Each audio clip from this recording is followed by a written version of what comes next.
काशी शब्द का सीधा अर्थ है रोशन होना। यह ज्यादा सटीक अर्थ है रोशनी की मीनार, लाइट का टावर। तो ये प्रकाश स्तंभ काशी का प्रतीक है, क्योंकि ये एक मशीन है, ये एक यंत्र है, ये ब्रह्मांड को आपके पास लाने का एक ब्रह्मांडीय प्रयास है। काशी एक कोशिश है, सूक्ष्म जगत और बाहरी जगत, सीमित और असीमित, और भौतिकता व ब्रह्मांड के असीम आयाम का मिलन कराने की। मुक्ति यानी मोक्ष। तो मुक्ति का मूल अर्थ है खुद से मुक्त हो जाना, क्योंकि आप अपने जीवन की इकलौती परेशानी है।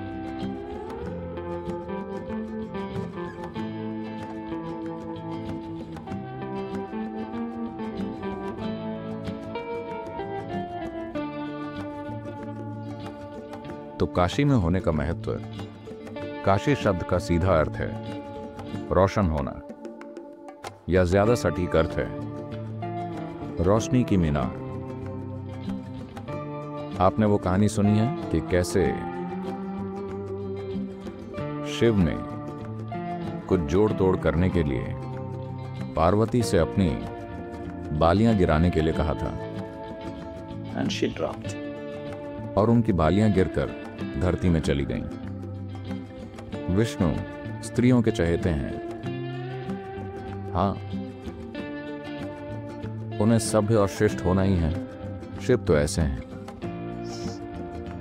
विष्णु को अपनी शिष्टता दिखानी है, तो विष्णु बाली लेने उतर गए। जैसे जैसे वो गहरा और गहरा और गहरा खोदते गए, उन्हें इस परिश्रम से इतना पसीना आया, वो एक कुंड में इकट्ठा हो गया, जो मणिकर्णिका बन गया।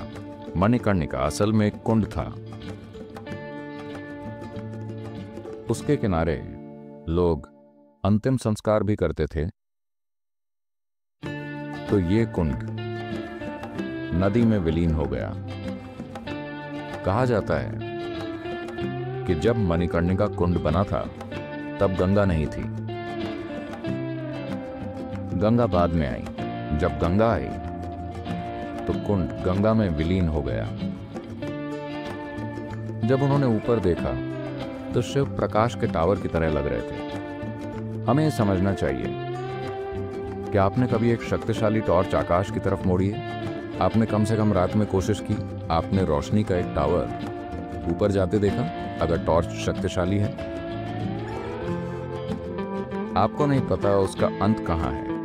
वाकई उसका कोई अंत नहीं जानता। ऐसा लगा कि वो रोशनी अनंत है, तो ये रोशनी बस ऊपर बढ़ती गई बिना किसी रुकावट के। So this beam of light is the symbolism of Kashi, because it is a machine, it is a yantra created, it's a cosmogenic effort. तो ये प्रकाश स्तंभ काशी का प्रतीक है, क्योंकि ये एक मशीन है, ये एक यंत्र है, ये ब्रह्मांड को आपके पास लाने की एक ब्रह्मांडीय कोशिश है।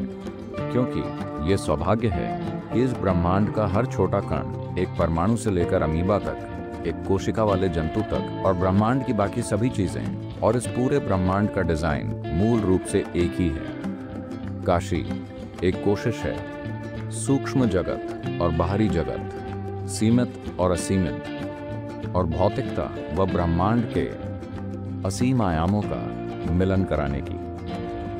ऐसा नहीं है कि हमें मिलन करवाना होगा, सब कुछ जुड़ा हुआ ही है। अभी हमारा हर काम बस जीवित रहने के लिए, हमें इससे परे जाकर और खुद को एक नई दिशा देकर अस्तित्व को देखना होगा। इसके लिए साधन जरूरी हैं। अगर आप ब्रह्मांड की प्रकृति को जान जाते हैं, तो अचानक आपके काम करने का तरीका और आपका इस ब्रह्मांड के साथ संबंध पूरी तरह से बदल जाता है। क्या इसके लिए काशी जाना जरूरी है? नहीं, जरूरी नहीं है। पर देखिए, आप कहीं भी सेहतमंद हो सकते हैं, पर कई लोग बीमार होने पर अस्पताल जाते हैं। क्योंकि ये एक ऐसी जगह है जहाँ कुछ साधन, सुविधाएं, दवाएं और एक्सपर्टीज एक ही स्थान पर उपलब्ध होते हैं। तो काशी भी एक ऐसी जगह है जहाँ एक पूरी व्यवस्था थी, जहाँ ज्ञान था, जहाँ सिस्टम थे, जहाँ तरीके थे, अलग अलग तरह की क्षमताएं थीं, सब कुछ। एक समय था जब वहाँ हर तरह के विशेषज्ञ रहते थे। मानव जीवन में सबसे महत्वपूर्ण चीज है अपने शरीर की सीमाओं को जानना। आप कल पैदा हुए थे और कल दफन हो जाएंगे। जीने के लिए बस आज का दिन है। यही अस्तित्व की प्रकृति है। और इससे पहले कि मृत्यु आ जाए, जीवन खिलना चाहिए। तो हर संभव तरीका जो हम इस्तेमाल कर सकते हैं, हमने इसे पूरे देश में स्थापित किया था। ऐसे कई तंत्र हैं, उनमें से अधिकांश दुर्भाग्य से टूट गए हैं, जिनमें यह भी शामिल है जो काफी हद तक भंग हो चुका है, पर इसका ऊर्जा वाला हिस्सा आज भी मौजूद है। यह पूरी तरह नहीं, पर ठीक ठाक जीवित है, क्योंकि हम जब भी ऐसे स्थानों की प्राण प्रतिष्ठा करते हैं, ध्यानलिंग भी ऐसा ही है। ऊर्जा उसकी बनावट में नहीं है, बनावट बस एक मचान है। काशी के बारे में आमतौर पर कहा जाता है, पौराणिक कथा में कहा जाता है, काशी शिव के त्रिशूल पर टिकी है, न कि जमीन पर। मैं अपने अनुभव में जो भी देख रहा हूं, उसके हिसाब से काशी की असली बनावट जमीन से करीबन 33 फीट ऊपर है। अगर हम में कोई समझ होती तो हमें 33 फीट से ऊपर कुछ भी नहीं बनाना चाहिए था। But we have. पर समझ की हमेशा कमी रही है। हाँ, दुनिया में इस चीज की हमेशा कमी रही है। और मेरे ज्यामितीय हिसाब से ये 72 या 7,200 फीट तक ऊंची हो सकती है। ऊर्जा की बनावट ऐसे बनाई गई है, तो इसीलिए उन्होंने इसे प्रकाश स्तंभ कहा, क्योंकि जो देख सकते थे उन्होंने देखा कि ये एक बहुत ऊंचा ढांचा है। And it did not stop there, it gave you access to what is beyond. The idea is, और ये कहीं नहीं रुकता, इसमें आपको परे की चीज तक पहुंचती। इसका लक्ष्य है कुछ ऐसा बनाना जो एक इंसान अपने भीतर एक संगठित सिस्टम की मदद से हासिल कर सकता है। सिस्टम जो हजारों वर्ष के कई लोगों के आत्मज्ञान के सार तत्व से तैयार हुआ है। अगर आपको चीजें खुद महसूस करनी है तो ये पहिए का फिर से आविष्कार करने जैसा है। आपको गैर जरूरी रूप से दर्दनाक प्रक्रियाएं झेलनी पड़ेंगी, पर अगर आपको दूसरे के ज्ञान की मदद से महसूस करना है तो आप में विनम्रता होनी चाहिए। आपको झुककर वहां पहुंचना होगा। इसलिए ये व्यवस्था इसलिए की गई थी ताकि काफी लोगों को ले जाया जा सके। तो लोग आए और उन्होंने हर तरह के तरीके और तंत्र स्थापित किए। well, एक समय था जब 26,000 से अधिक मंदिर थे। हर एक में एक उसका अपना तरीका था जिससे मनुष्य आत्मज्ञान प्राप्त कर सकता है। इन 26,000 मंदिरों से जुड़े छोटे छोटे मंदिर विकसित हो गए, यानी मंदिर के कई कोण अपने आप में छोटे छोटे मंदिर बन गए। और एक समय था जब यहाँ 72,000 मंदिर थे। shrines at one time, when it's in full glory, 72,000 shrines across this mechanism called Kashi. जब ये शहर पूरे वैभव में था, तब इस पूरे काशी तंत्र में 72,000 तीर्थ स्थल थे। और ये रातों रात नहीं हुआ। बुनियादी बनावट एक अवधि में हुई, कोई नहीं जानता कि कब। कहते हैं कि सुनीरा भी यहाँ कुछ ढूंढते हुए आए थे। सुनीरा को 40,000 साल पुराना माना जाता है। तब तक ये एक फलता फूलता शहर बन चुका था। मार्क ट्वेन इसका इतिहास समझाते हुए कहते हैं कि ये शहर कथाओं से भी पुराना है। प्राचीनता की बात करें तो कोई नहीं जानता कि वाकई कितना पुराना। शिव यहाँ आए थे क्योंकि ये शहर इतना सुंदर था और वो आना चाहते थे। तो उनके आने से पहले से ही ये एक जबरदस्त शहर था।